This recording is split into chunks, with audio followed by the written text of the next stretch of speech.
pris, j'ai confirmé, j'ai senti et je me suis profondément immergé dans l'idée, dans la sensation, dans la certitude que la plante était finalement comme moi. Elle avait comme moi des rêves, des angoisses métaphysiques, des doutes, des foi, des envies, des refus, des révoltes. C'était une personne complète et que grâce à cette dimension, elle avait un nom. Et ce n'était pas un objet au service du marché, mais une vibration, l'énergie de la vie. Et cette énergie de la vie, finalement, elle me donne dans le verre une vibration, une salivation, une minéralité, une énergie qui m'appelle, qui me parle. Et je constate, avec un peu de vertige, que cette salivation-là, elle est universelle. Ça veut dire que tous les êtres humains, nous sommes sensibles à cette vibration.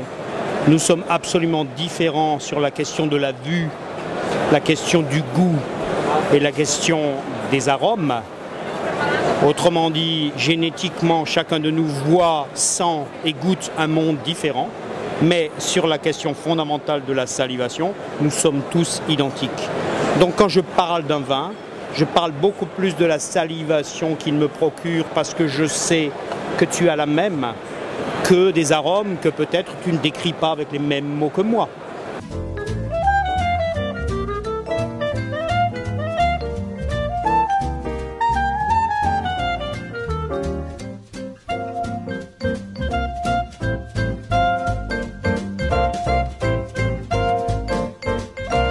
C'est venu comme une pulsion, quelque chose que j'étais obligé de faire.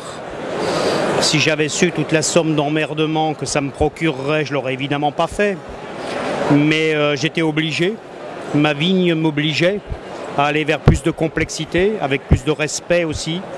Et donc aujourd'hui, je me retrouve devant une aventure extraordinaire. C'est qu'il y a plein de vignerons du monde entier qui viennent me voir en me disant que grâce à ce travail, finalement leur plus vieille vigne qui n'est pas pure, elle a de nouveau une existence. Elle raconte une histoire, elle parle de quelque chose et je suis en train de faire un travail dans les différentes régions françaises pour que les plus grands vignerons se ressaisissent de la complexité, de la diversité qui est nécessaire pour exprimer les terroirs.